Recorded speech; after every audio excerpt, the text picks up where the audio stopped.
Quando parei o caminhão naquela manhã, eu não imaginava que estava prestes a tomar a decisão mais importante da minha vida. Eu vinha rodando tranquilo pela BR-153, interior do Piauí, quando algo chamou minha atenção na beira da estrada. Era uma carroça velha, parada de lado. 2 burros cansados na frente e um homem de chapéu de couro segurando o braço de alguém. Uma jovem. Ela puxava o corpo para trás, tentando se soltar. Mas o aperto dele era firme demais, possessivo demais. Passei devagar. Por instinto olhei, e foi quando ela virou o rosto. Os olhos dela encontraram os meus por um segundo, e naquele segundo eu vi tudo. O pavor, o desespero, a certeza de que se ninguém parasse, ela estava perdida. O braço dela estava marcado de roxo, a roupa suja de terra, e logo à frente uma porteira, daquelas que levam para dentro de fazendas grandes, onde a lei é outra, onde ninguém volta. Eu devia ter seguido. Todo caminhoneiro sabe, em briga de homem e mulher, ninguém mete a colher. Mas aquilo não era briga, era entrega forçada, e quando ela me olhou daquele jeito, eu não consegui. Pisei no freio. E tudo mudou. Se inscreve no canal e comenta aí de qual cidade você me assiste, porque essa história ainda não acabou. Eu já rodei o Brasil inteiro, de ponta a ponta. Conheço cada curva traiçoeira da BR-153, cada lombada escondida da Transamazônica, cada posto de gasolina esquecido entre Goiás e o Piauí. 32 anos na estrada. 32 anos carregando carga, solidão e algumas decisões que eu preferia ter deixado para trás. Meu nome é Osvaldo, mas na estrada todo mundo me chama de Vado. 53 anos, cabelo grisalho, barriga de cerveja e cigarro e uma cicatriz fina que atravessa minha sobrancelha direita. Presente de uma briga que eu não queria ter começado, mas que precisei terminar. Dirijo um Scania 113 ano 95, azul desbotado, com adesivos de santos e promessas nas portas. Não sou religioso, mas na estrada a gente agarra em qualquer proteção. Naquela manhã de setembro, eu saía de Teresina com destino a Palmas. Carga de tecidos. Prazo apertado. O sol ainda não tinha esquentado de verdade, mas já dava para sentir o calor subindo do asfalto como uma ameaça. O cheiro de diesel, misturado com terra seca, entrava pelas janelas abertas. Eu prefiro assim. Ar-condicionado gasta combustível, e cada litro conta quando você é autônomo. A estrada estava vazia. Apenas eu, o ronco do motor e aquele silêncio pesado que só o sertão conhece. De vez em quando, uma carroça puxada por burro, um ou outro carro velho, nada que chamasse atenção. Até que eu vi, lá na frente, na curva depois do posto abandonado, aquele com as bombas enferrujadas e o letreiro caído, uma carroça parada na beira da estrada. Logo à frente dela, uma porteira de madeira velha, meio torta, que dava para um caminho de terra vermelha. Daqueles caminhos que você entra e não sabe se volta. Eu já tinha passado ali antes, várias vezes, e sempre soube. Aquela porteira era limite. Do outro lado, tinha fazenda, poder, gente que não gosta de visita. Reduzi a marcha sem pensar muito, só curiosidade. Mas então eu vi o homem, chapéu de couro, camisa de botão aberta no peito, corpo magro mas duro, braço esticado segurando o pulso de alguém. Uma jovem. Ela não devia ter mais que 20 anos, magra demais. Roupa simples, chinelo de dedo, cabelo amarrado de qualquer jeito, e nos olhos dela, medo. Não aquele medo de susto, era o medo de quem já sabe o que vem. O homem puxava, ela resistia, mas sem força, como quem já desistiu, mas o corpo ainda tenta. Passei devagar, olhei pelo retrovisor lateral, o joelho dela estava ralado, sangue fresco escorrendo pela canela. Ela tinha caído, ou sido derrubada. O aperto no braço dela deixava a marca roxa mesmo de longe. Meu pé hesitou no acelerador. Não é da sua conta, Vado, eu pensei. Briga de marido e mulher, ninguém mete a colher. Ou pior, pode ser pai, irmão, patrão. Qualquer coisa que você não vai resolver parando. Eu conheço essa estrada. Conheço o tipo de gente que usa chapéu daquele jeito. Não pedem, não negociam, mandam. E quem desobedece... Bem, tem cemitério clandestino espalhado por essas terras que nem mapa registra. Eu ia seguir. Mas então ela virou a cabeça. Os olhos dela encontraram os meus. Não foi um pedido. Foi um grito silencioso. Era o olhar de quem sabe. Se cruzar aquela porteira, acaba. O homem rosnou alguma coisa que eu não escutei. Puxou com mais força. Ela tropeçou, quase caiu de novo, mas ele segurou pelo braço, arrastando. Entra logo, ele disse. Dessa vez eu ouvi. Minha mão tremeu no volante, porque eu já tinha virado as costas antes. Uma vez, faz 15 anos. Uma menina na rua, sendo empurrada para dentro de um carro por 2 homens. Eu passei. Não é da minha conta, eu disse para mim mesmo. 3 dias depois encontraram o corpo dela num matagal. Eu nunca soube se era a mesma menina, mas nunca parei de me perguntar. E agora, de novo, o mesmo peso, a mesma escolha. Só que dessa vez, alguma coisa dentro de mim gritou mais alto que o medo. Eu pisei no freio, o Scania gemeu, o motor roncou alto, a poeira levantou como um aviso de guerra. A carroça parou, o homem do chapéu virou o rosto devagar. A jovem Ana, eu ainda não sabia o nome dela, puxou o corpo para trás, tentando se soltar, mas ele não largou. Só apertou mais. Abri a porta da cabine, o barulho ecoou seco no silêncio do sertão. Desci devagar. Sem pressa, porque pressa demonstra nervosismo, e nervosismo nessas horas mata. Pisei no chão, o sol batia forte na nuca, o suor escorria pelas costas. Meu coração batia rápido, mas minha voz saiu firme. Solta ela! O homem sorriu, daquele jeito torto, debochado. Não é da sua conta, caminhoneiro. Solta ela, repeti. Agora. Ele deu um passo à frente, arrastando a jovem junto. O corpo dela tremia inteiro. Isso aqui é assunto de família. Ela já tem destino, já foi prometida. E você não sabe com quem está mexendo, não. Eu não respondi, não discuti, não tentei convencer. Virei o corpo, olhei direto para ela e disse, sobe, agora. Ana não pensou. Ela puxou o braço com força, e dessa vez ele, surpreso, soltou. Ela correu. Pés descalços na terra quente, respiração falhada, medo estampado no rosto. Subiu na cabine e bateu a porta. O homem deu um passo à frente. A mão foi para a cintura. Não sei se tinha arma. Não quis descobrir. Subi no caminhão, liguei a ignição e, pisando fundo, arranquei. A carroça ficou para trás. Mas o perigo não. Porque naquela estrada eu sabia, tudo tem dono. E aquele homem não ia deixar barato. Olhei pelo retrovisor. Ele estava parado no meio da estrada, chapéu na cabeça, imóvel, olhando.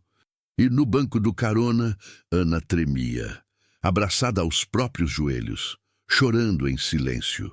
Eu não sabia ainda, mas aquela freada tinha mudado tudo, porque parar foi fácil. O difícil ia ser escapar.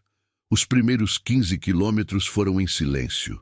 Eu dirigia olhando mais para o retrovisor do que para a frente, esperando ver uma caminhonete, uma moto, qualquer coisa vindo atrás. Mas a estrada continuava vazia, só poeira e sol. Ana estava encolhida no banco do carona, joelhos contra o peito, braços enrolados nas pernas, a cabeça encostada no vidro. Ela não chorava mais, mas o corpo ainda tremia. Pequenos espasmos, como se o medo não tivesse saído, só mudado de lugar. Eu queria falar alguma coisa, perguntar se estava bem, dizer que ia ficar tudo certo, mas as palavras não saíam, porque eu não sabia se ia ficar tudo certo, não sabia nem se eu tinha feito a coisa certa. O motor roncava baixo. O cheiro de diesel misturado com suor preenchia a cabine. Eu acendi um cigarro, mão tremendo. Tragada funda. Você fuma? Perguntei, só para quebrar o silêncio. Ela balançou a cabeça. Não. Outro silêncio. Passei a mão no rosto, suor escorrendo. Pensei em parar num posto, comprar água. Talvez ela precisasse comer alguma coisa, mas tinha medo de parar, medo de quem pudesse estar atrás. Quando chegamos na altura de Guadalupe, uma cidadezinha pequena com 3 ruas e uma igreja velha, ela finalmente falou: "Obrigada." A voz saiu fraca, rouca, como se tivesse passado horas gritando. Olhei de relance. Ela tinha levantado a cabeça, os olhos vermelhos, o rosto sujo de terra e lágrimas secas. "Não precisa agradecer", eu disse. "Precisa sim. Você não sabe o que fez." "Sei, te tirei de lá." "Não, você me salvou." Ela soltou as pernas, esticou o corpo. Passou a mão no rosto, limpando o que dava. Respirou fundo. E então começou a falar. O nome dela era Ana Cristina, 21 anos, nascida e criada num povoado chamado Riacho Seco, que nem aparecia no mapa. Filha de lavrador. Mãe morta no parto do irmão mais novo, que também não sobreviveu. Ela cuidava da casa, do pai, dos poucos animais que ainda tinham.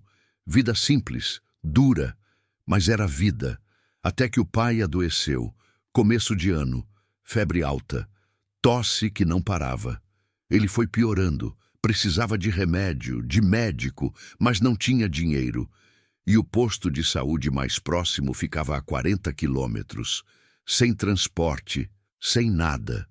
Foi quando apareceu o homem do chapéu. Seu nome era Evaristo, dono de terras, gado, poder. Um daqueles homens que mandam na região inteira sem precisar de cargo político. A lei ali era a palavra dele. Evaristo ofereceu ajuda, pagou o médico, comprou os remédios, levou o pai de Ana para a cidade, internou, tratou. Ele salvou meu pai. Ana disse, a voz tremendo. E eu achei que era bondade, mas não era. Quando o pai melhorou, Evaristo voltou. E cobrou. Não queria dinheiro. Queria Ana. Ele disse que eu era o pagamento, que meu pai tinha concordado. Que eu ia ser levada para a fazenda dele para cuidar da casa, mas eu sabia. Ela pausou, engoliu seco. Eu sabia que não era só isso. O pai dela tentou recusar. Disse que ia arranjar dinheiro de outro jeito, mas Evaristo não aceitou. Disse que já tinha sido acertado, que palavra dada era dívida paga, e naquela manhã ele veio buscar. Meu pai não estava em casa. Tinha saído para trabalhar na roça de um vizinho. E Evaristo aproveitou. Me pegou sozinha. Disse que se eu gritasse, se eu corresse, ele ia matar meu pai. Que tinha gente vigiando, que se eu não fosse, meu pai não via o sol nascer amanhã. Ela parou de falar. Limpou o rosto com as costas da mão.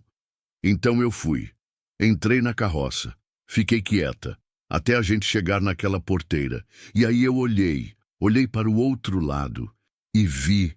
Ela tremeu. Vi que se eu passasse dali, eu nunca mais ia sair.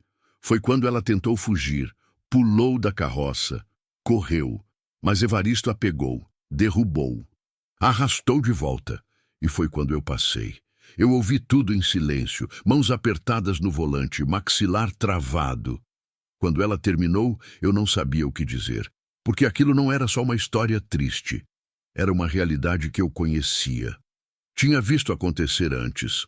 Homens poderosos, mulheres como moeda de troca, famílias presas em dívidas que viravam grilhões. "Seu pai sabe que você foi levada?" Perguntei. Ela balançou a cabeça. "Não, ele deve estar voltando agora. Vai me procurar. Vai achar a casa vazia e vai saber. E Evaristo? Ele vai atrás?" Ana me olhou. E naquele olhar, eu vi a resposta. Ele não esquece e não perdoa. Meu estômago apertou. Quantos homens ele tem? Muitos. A fazenda dele é grande, tem capangas, gente armada, gente que faz o que ele manda sem perguntar. Olhei pelo retrovisor de novo. Ainda nada, mas eu sabia que era questão de tempo. "Para onde você quer ir?" Perguntei. Ela ficou em silêncio por um tempo. Depois disse, "Tenho uma tia. Em Palmas, não falo com ela faz anos.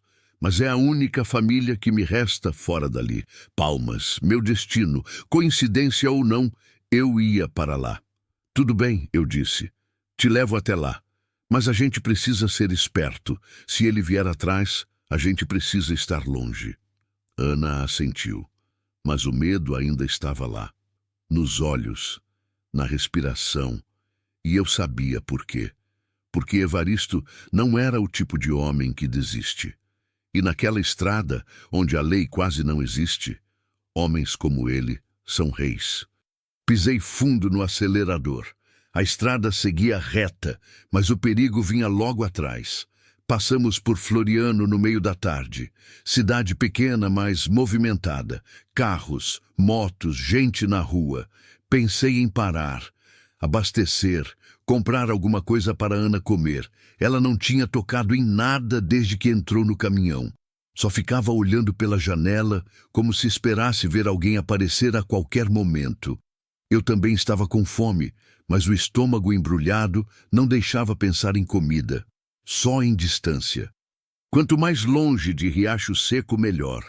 Mas quando vi o posto de gasolina na entrada da cidade, o ponteiro do combustível estava quase no vermelho.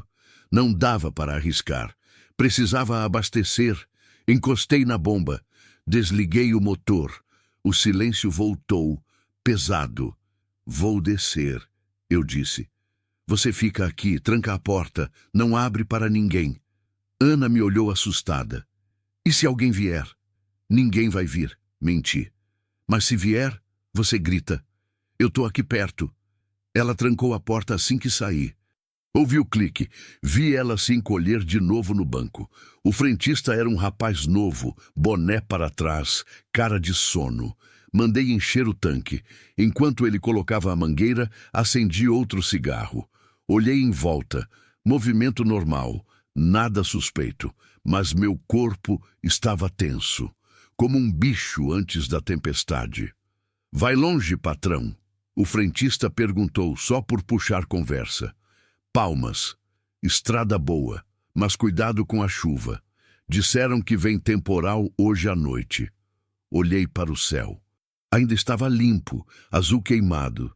Mas lá longe, no horizonte, dava para ver nuvens escuras se formando. Valeu pelo aviso. Paguei em dinheiro. Não queria rastro de cartão. Comprei 2 pães de queijo, uma garrafa de água e um refrigerante. Voltei para o caminhão. Ana destrancou a porta. Peguei a comida. Come, eu disse, entregando o pão. Ela pegou, mas não comeu. Só segurou, olhando. Eu não sei como te agradecer. Ela disse de novo. Para de agradecer. Come. Ela deu uma mordida pequena. Mastigou devagar. Engoliu com dificuldade. Liguei o motor. Saímos do posto.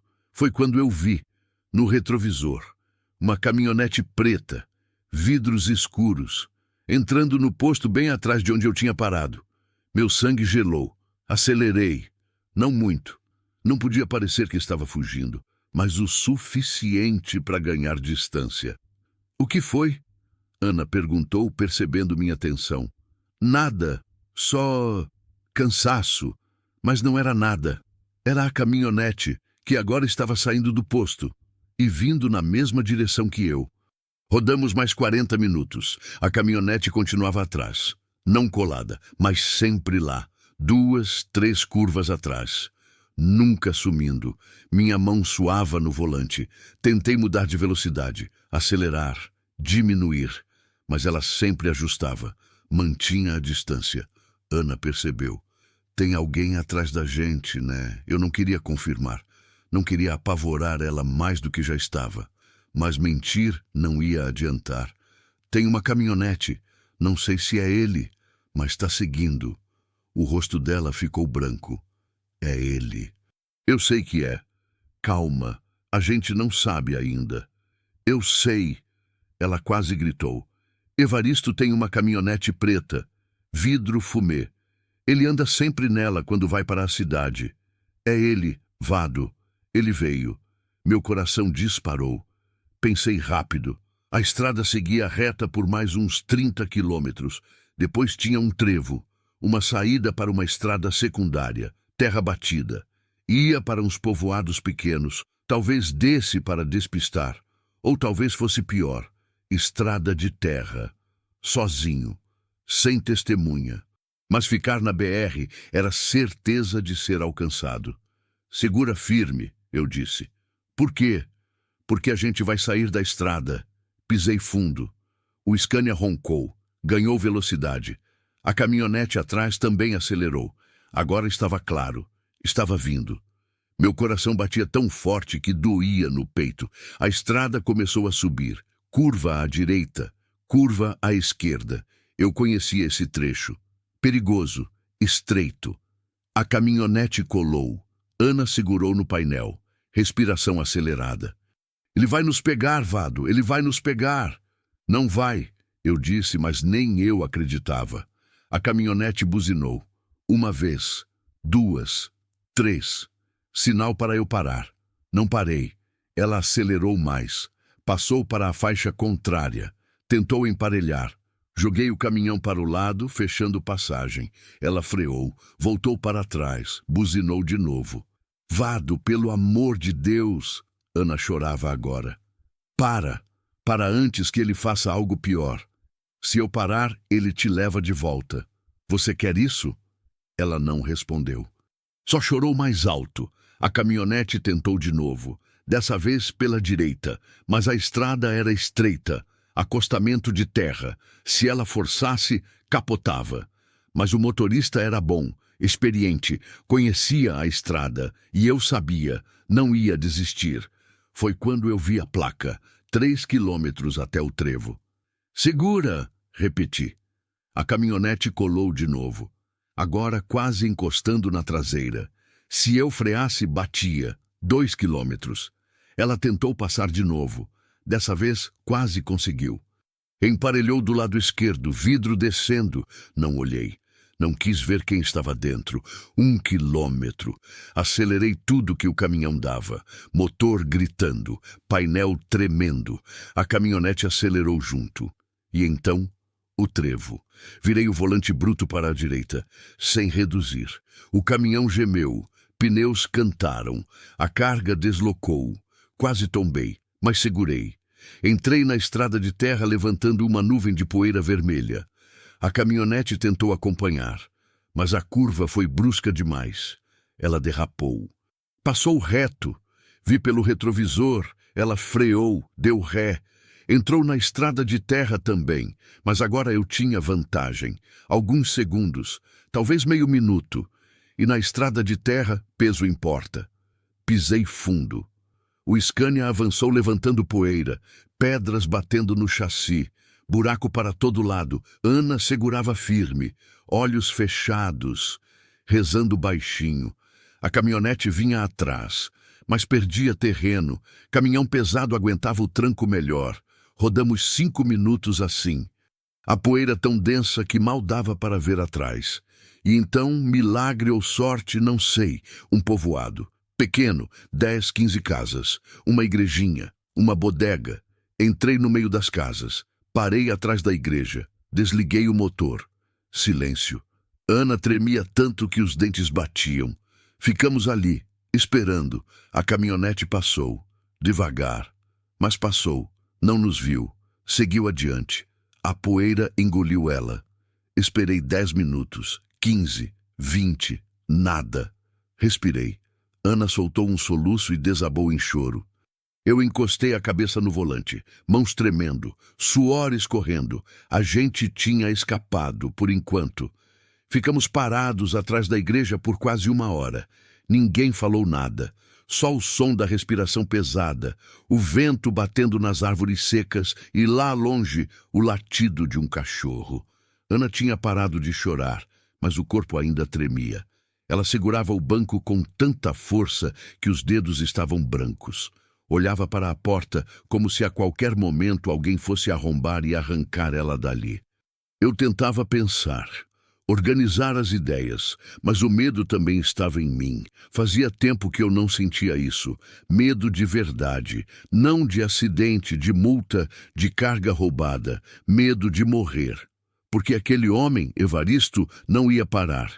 E se ele descobrisse para onde a gente estava indo, não ia ter povoado, igreja ou esconderijo que nos salvasse. Olhei pelo retrovisor de novo. Nada. Só a rua vazia, as casas pobres com varal no quintal, uma galinha ciscando na terra. A gente precisa sair daqui, eu disse, quebrando o silêncio. Ana virou o rosto para mim, os olhos vermelhos. Para onde? Não sei ainda, mas não dá para ficar parado. Se ele voltar, ele vai voltar. Ela interrompeu. Evaristo não desiste. Nunca. Então a gente precisa ser mais esperto que ele. Liguei o motor. Baixinho. Como se o som pudesse denunciar a gente. Saí devagar do povoado. Peguei uma estrada ainda menor, de terra batida, cheia de buraco. O caminhão sacudia tanto que parecia que ia desmontar. Ana segurava firme, calada. Rodamos assim por mais de 2 horas, sem rumo certo, só me afastando da BR, entrando cada vez mais no interior.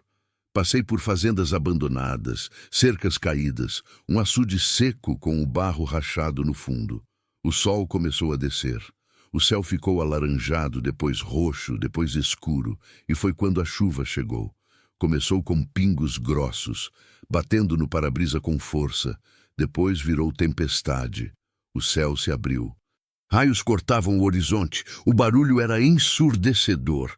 A estrada de terra virou lama em questão de minutos. O caminhão começou a derrapar. Eu segurava o volante com força, tentando manter o controle, mas a lama puxava. As rodas patinavam. "Vado!" Ana gritou. "Eu sei! Eu tô tentando!" Pisei devagar no freio. O caminhão deslizou mais uns metros antes de parar. Chuva caindo forte. Não dava para ver 2 metros à frente. "A gente precisa parar", Ana disse. "Não dá para seguir assim." Ela tinha razão.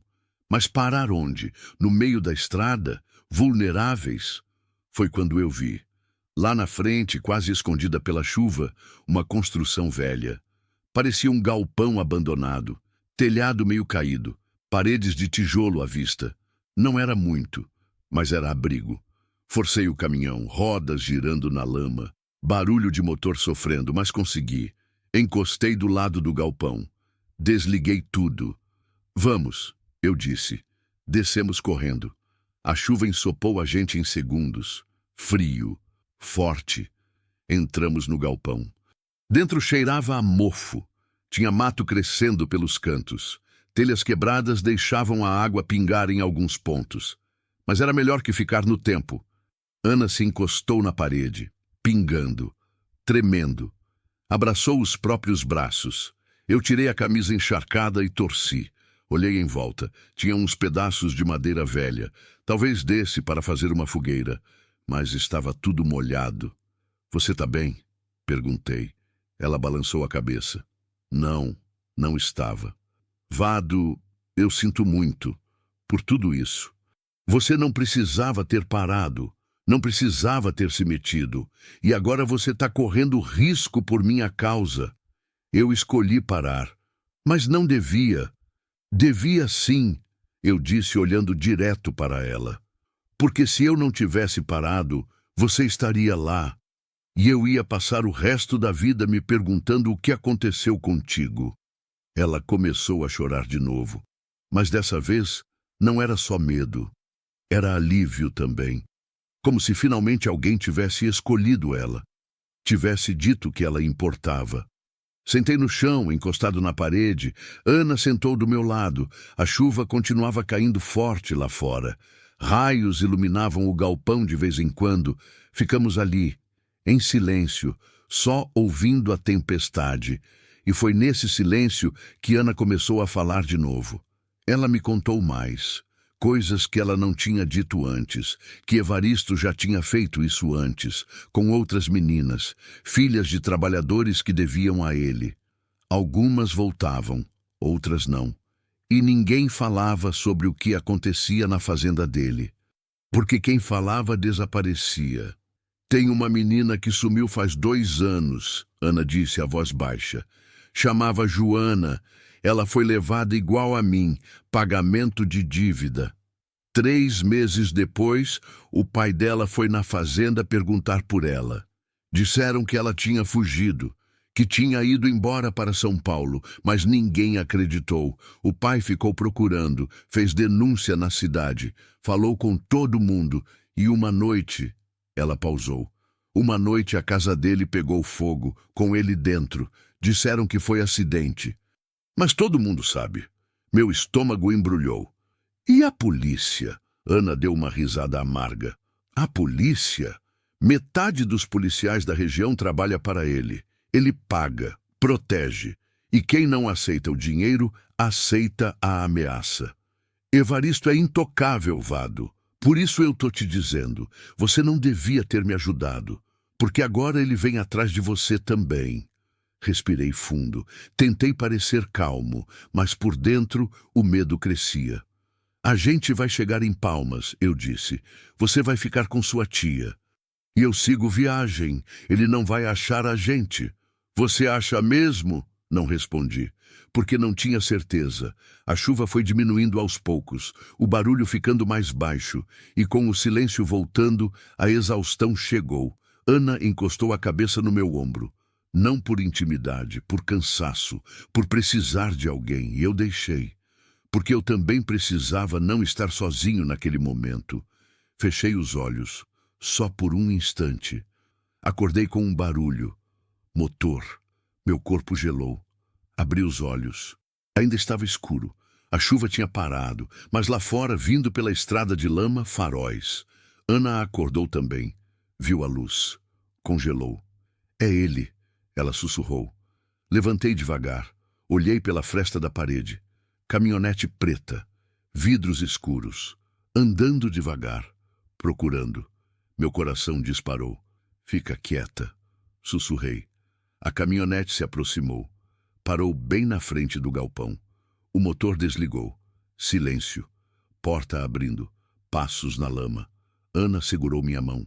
Com força, tremendo. Uma voz gritou lá fora. Eu sei que você tá aí, menina. Sai agora e eu deixo o caminhoneiro ir embora. Mas se eu tiver que entrar, vocês dois vão se arrepender. Evaristo. Ana me olhou, olhos arregalados, apavorada, e pela primeira vez desde que parei naquela estrada, eu não sabia o que fazer. O silêncio depois da voz de Evaristo foi pior que qualquer grito. Ana estava congelada ao meu lado. A mão dela apertava a minha com tanta força que doía. Eu sentia o pulso dela acelerado. Ou era o meu? Não sabia mais. Lá fora os passos continuaram, lentos, calculados, lama espirrando a cada pisada. Ele estava rodeando o galpão. Eu tenho tempo, a voz dele ecoou de novo. A noite inteira, se for preciso. Mas vocês não têm para onde ir. A estrada virou lamaçal. O caminhão tá atolado. E aqui não tem ninguém a quilômetros. Ele estava certo. Olhei para Ana. Ela me olhava de volta. E nos olhos dela, eu vi algo que me partiu. Ela estava considerando sair, entregar-se, para me salvar. Não, eu sussurrei firme. Nem pensa. Vado, ele vai matar você e depois vai me levar do mesmo jeito. Se eu sair agora, pelo menos você vive. Não, repeti. A gente sai junto. Ou não sai. Ela balançou a cabeça, lágrimas descendo. Você não entende. Evaristo não esquece, ele não perdoa. Se você não me entregar, ele vai acabar com você. Vai acabar com sua família, seus amigos. Ele tem poder, tem gente. Tem. Eu não tenho ninguém. Eu interrompi. O silêncio caiu entre nós.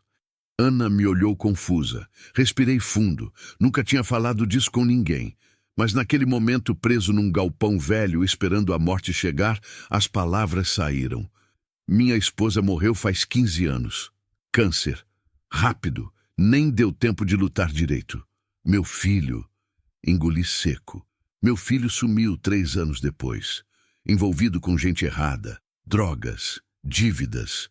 Um dia ele saiu de casa e nunca mais voltou. Eu procurei. Fui em cada buraco, cada beco, cada cidade. Mas nunca achei. Nem corpo. Nem notícia. Nada. Minha voz falhou. Limpei o rosto com as costas da mão. Então não, Ana. Evaristo não pode acabar com ninguém meu, porque não sobrou ninguém, só eu, e esse caminhão, e essa estrada que não acaba nunca. Ana soltou um soluço baixo. Eu sinto muito, Vado. Eu também, eu disse. Mas sabe o que eu não quero? Não quero passar o resto da minha vida sabendo que deixei mais alguém para trás. Mais alguém que eu podia ter salvado e não salvei. Então você não vai sair. A gente vai pensar em outra coisa. Os passos lá fora pararam, e então a voz de Evaristo voltou, mais perto, bem na entrada do galpão. Caminhoneiro, eu respeito coragem, mas coragem sem juízo é burrice. Você não me conhece, não sabe quem eu sou, mas eu vou te dar uma chance, uma só. Sai agora, pega seu caminhão e vai embora. Eu deixo você ir, sem problema, sem dívida. Mas a menina fica. Olhei para a entrada. A silhueta de Evaristo estava lá, escura contra a luz fraca da madrugada. Chapéu de couro, ombros largos, e na mão eu vi uma espingarda. Meu sangue gelou. Eu tô sendo generoso, ele continuou, porque você não sabia onde estava se metendo, mas agora sabe, e se não sair... Ele bateu a coronha da arma no batente de madeira. Eu entro e ninguém sai vivo. Ana levantou, passos trêmulos. Não, eu segurei o braço dela. Vado, ele vai atirar. Não importa. Importa. Você vai morrer. Talvez, mas pelo menos vou morrer sabendo que tentei. Ela me olhou como se estivesse vendo um louco. E talvez ela estivesse, porque naquela hora, com tudo perdido, eu tomei a decisão mais insana da minha vida. Levantei, devagar, mãos à mostra. Tá bom, Evaristo, eu disse, alto. Eu vou sair. Vado, não! Ana sussurrou desesperada, mas eu não estava desistindo, estava ganhando tempo. Caminhei até a entrada. Evaristo estava a uns 5 metros, espingarda apontada para baixo, mas pronta. 2 homens atrás dele, capangas. Um com uma lanterna, outro com um facão. Sensato, Evaristo disse. Agora chama a menina. Não! O rosto dele endureceu. Como é? Eu vou embora. Mas ela vai comigo. Evaristo deu uma risada seca. Não é assim que funciona. Então mata nós 2, eu disse, voz firme. Mas ela não volta para você. Ele ergueu a espingarda. Apontou direto para o meu peito. Você acha que eu não tenho coragem? Eu sei que você tem, respondi. Mas você quer ela viva. Se quisesse morta, já tinha atirado. Então, se atirar em mim, ela nunca vai sair daqui por vontade própria. Você vai ter que arrastá-la. E isso não é o que você quer, né? Você quer que ela vá quietinha. Aceite, como as outras. Os olhos dele brilharam de raiva. Cuidado, caminhoneiro. Você está jogando um jogo que não conhece as regras. Eu aprendo rápido. Silêncio. O vento soprou frio. A lama ainda escorria pela estrada. E então, Evaristo abaixou a arma. Tá bem, ele disse baixo. Vou fazer diferente. Ele acenou para um dos capangas. O homem sumiu atrás da caminhonete. Voltou arrastando alguém. Meu coração parou. Era um homem, velho, magro, roupa de trabalhador, rosto inchado, olho roxo, mãos amarradas. Ana gritou do fundo do galpão. Pai! Meu Deus! Evaristo sorriu. Agora vamos ver se você ainda quer jogar, caminhoneiro. O pai de Ana estava de joelhos na lama, respiração pesada, sangue escorrendo do nariz. Evaristo encostou o cano da espingarda na cabeça dele. Sai, Ana! Ele gritou. O seu pai morre aqui, agora. Ana saiu correndo do galpão, parou a poucos metros, olhando para o pai, para mim, para Evaristo. Para! Ela gritou. Não machuca ele! Eu vou! Eu vou! Ana, não!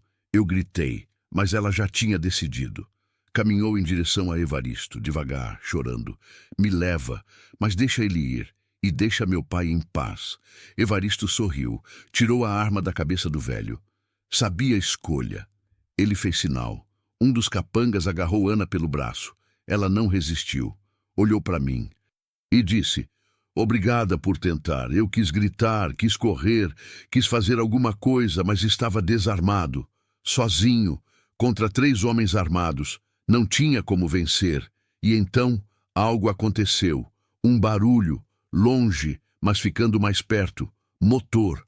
Vários motores, faróis aparecendo na estrada, caminhonetes, 3, 4.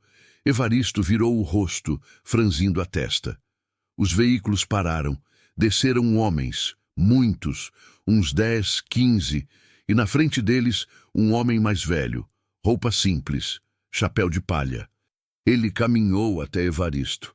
Larga a menina. Evaristo deu um passo para trás. Isso não é da sua conta, Zé. É sim. O homem respondeu, firme, porque essa menina é filha de trabalhador. E aqui, trabalhador se protege. Você já levou muita gente, já fez muita maldade. Mas hoje, acabou. Evaristo olhou em volta, viu que estava em desvantagem. Muitos homens, algumas armas também. O rosto dele se contorceu de raiva. Vocês vão se arrepender. Talvez, Zé disse, mas não hoje. Evaristo soltou um palavrão. Fez sinal para os capangas. Soltaram Ana, soltaram o pai dela. Entraram na caminhonete. Arrancaram, levantando lama, sumiram na escuridão. Ana correu para o pai, abraçou ele, chorando. Eu fiquei ali, parado, sem acreditar. Zé se aproximou de mim. Você foi corajoso, caminhoneiro, mas coragem sozinha mata. Da próxima vez, pede ajuda. Como vocês souberam? Tem gente vigiando, ele disse. A gente sabia que Evaristo ia atrás dela. E quando você parou na estrada, alguém viu, avisou. A gente veio. Mas por quê? Zé me olhou nos olhos. Porque já passou da hora de alguém dizer não para ele. E você foi o primeiro. Ele apertou meu ombro e foi embora com os outros. Ana e o pai vieram até mim. Ela ainda chorava, mas agora era alívio. Vado, você salvou minha vida. Eu balancei a cabeça. Não, eu só fiz o que devia ter feito há muito tempo. O sol nasceu devagar naquela manhã. A luz foi rasgando o céu escuro aos poucos, tingindo as nuvens de laranja e rosa. A chuva tinha lavado a terra, e o cheiro de barro molhado misturado com mato tomava conta do ar. Era o tipo de amanhecer que faz a gente lembrar que ainda está vivo. Eu estava sentado no para-choque do caminhão, fumando o último cigarro do maço. As mãos ainda tremiam. O corpo doía, mas estava inteiro. Ana estava com o pai uns metros à frente. Ele tinha o braço em volta dela e os dois conversavam baixo. Ela chorava de vez em quando, mas agora era um choro diferente, de quem finalmente podia desabar sem medo. O velho estava machucado, mas nada grave. Evaristo tinha batido nele, ameaçado, mas não tinha ido além disso. Ainda precisava dele para atrair Ana. Agora, livre, o homem parecia 10 anos mais velho, curvado pelo peso de quase ter perdido a filha. Zé e os outros homens tinham ido embora pouco depois que Evaristo fugiu. Antes de partir, Zé me disse que a gente devia sair dali rápido. Que Evaristo ia voltar. Talvez não hoje, talvez não amanhã, mas ia voltar. Homem como ele não esquece, Zé tinha dito. E não perdoa. Vocês precisam sumir, ir longe e não voltar. Eu sabia que ele estava certo. Terminei o cigarro. Pisei na ponta. Levantei. Ana veio até mim. O pai ficou para trás, respeitando. Vado, ela começou, a voz ainda embargada. Eu não sei como te agradecer. Você arriscou sua vida. Por mim, por alguém que você nem conhecia. Eu fiz o que qualquer um devia fazer. Mas ninguém faz, ela disse, olhos marejados. Você viu? Aquele homem passou por mim naquela estrada quantas vezes e nunca parou. Meu pai foi espancado e ninguém se meteu. Mas você parou. Você lutou. Não soube o que responder. Só dei de ombros. Eu só não queria carregar mais um arrependimento. Ela segurou minha mão. Apertou. Você me deu a vida de volta, Vado. Me deu chance de escolher. de não ser só mercadoria. E isso eu nunca vou esquecer. Respirei fundo. O nó na garganta apertou. Você vai ficar bem? Perguntei. Vou, ela disse, olhando para o pai. A gente vai sair daqui. Meu pai tem um primo em Teresina. A gente vai para lá, começar de novo, longe de Evaristo, longe dessas terras. E sua tia em Palmas? Eu vou ligar para ela, mas acho que Teresina é melhor agora, mais perto, e meu pai precisa de mim. Assenti. Então vai, rápido, e não olha para trás. Ela sorriu, um sorriso pequeno, cansado, mas genuíno. E você, Vado, vai continuar na estrada? Olhei para o caminhão, velho, surrado, cheio de quilômetros, mas fiel. É o que eu sei fazer. Sozinho? A pergunta doeu mais do que eu esperava. Respondi, baixo. Sozinho? Ana me abraçou. Um abraço apertado, daqueles que dizem tudo sem precisar de palavras. Quando ela se afastou, vi que estava chorando de novo. Se cuida, caminhoneiro. E obrigada por tudo. Você também, menina. Ela voltou para o pai. Os dois começaram a caminhar pela estrada de terra, de volta ao povoado, de volta para algum lugar que ainda pudesse ser lar. Fiquei olhando até eles sumirem na curva. Depois, respirei fundo, subi no caminhão, liguei o motor. O Scania roncou, fiel como sempre. E eu voltei para a estrada. Rodei o dia inteiro. Passei por Floriano de novo, dessa vez sem parar.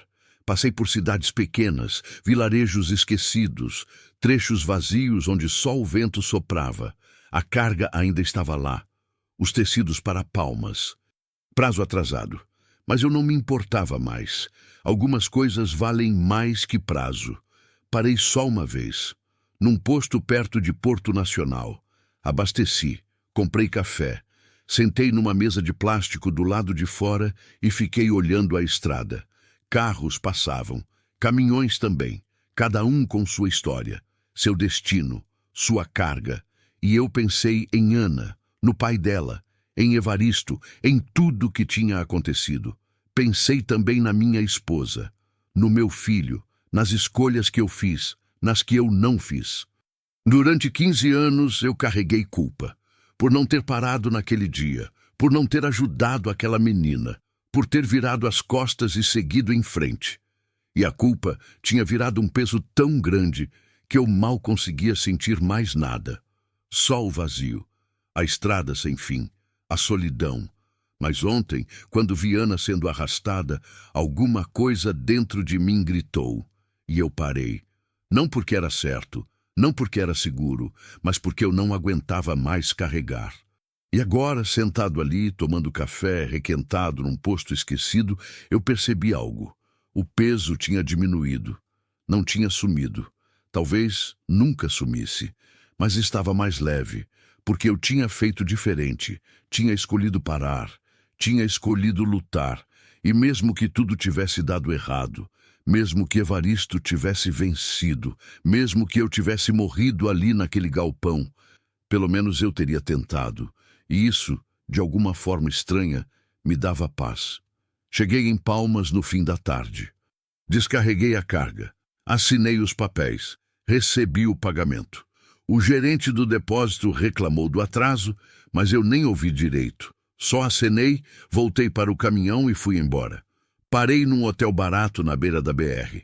Quarto simples, cama dura, chuveiro quente. Tomei banho. Demorado. Deixei a água quente levar o cansaço, a sujeira, o medo. Quando saí, me olhei no espelho embaçado. Cabelo grisalho, barba por fazer, cicatriz na sobrancelha. Mas nos olhos, algo diferente. Não era felicidade. Não era alívio completo. Era propósito. Pela primeira vez em muito tempo, eu sentia que tinha feito alguma coisa que importava, que mudava, que não era só rodar, carregar, descarregar e rodar de novo. Eu tinha salvado alguém. E isso valia mais que qualquer carga. Naquela noite, deitado na cama, peguei o celular. Pensei em ligar para alguém, mas não tinha ninguém para ligar. Abri a gaveta do criado mudo. Peguei a foto que eu sempre carregava. Minha esposa. meu filho. Sorrisos congelados num tempo que não volta. Olhei para eles e pela primeira vez em anos sorri de volta. Eu tentei hoje, sussurrei. Eu tentei fazer diferente. Guardei a foto, desliguei a luz e dormi, sem pesadelos, sem acordar no meio da madrugada, só sono, profundo, merecido. No dia seguinte peguei estrada de novo, sem carga ainda, sem destino definido, só rodando. Passei pela BR-153 de novo, dessa vez indo para o sul. A estrada estava cheia, movimento normal.